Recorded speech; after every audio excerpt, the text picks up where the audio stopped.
Hi guys, మన సందీప్ కిషన్ గారి ఊరు పేరు భైరవకోన ట్రైలర్ వచ్చింది. ట్రైలర్ చూస్తే ఒకటి అర్థమవుతుంది ఫ్రెండ్స్, ఇది ఒక love and horror thriller movie లా ఉంది చూస్తే. ఇది కూడా విరూపాక్ష సినిమాల లాగా హీరోయిన్ కోసం హీరో విలన్స్తో ఫైట్ చేయడం ఇలా ఉంటుంది అనుకుంటున్నాను. ఈ మూవీ డైరెక్టర్ అయితే ఎక్కడికి పోతావు చిన్నవాడ, డిస్కో రాజా సినిమాలు తీసింది ఈ డైరెక్టర్ ఫ్రెండ్స్. చూద్దాం ఎలా ఉంటుంది అనే సినిమా. ఫిబ్రవరి 9న వస్తుంది సినిమా థియేటర్లో.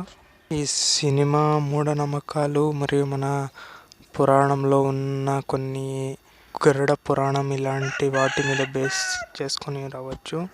దేవుడికి దెయ్యానికి ఫైట్ ఇలాంటివి కూడా ఉండొచ్చు. ఒకవేళ ఈ ట్రైలర్ మీరు చూస్తుంటే ఎలా ఉందో అని కింద కామెంట్ చేయండి ఫ్రెండ్స్.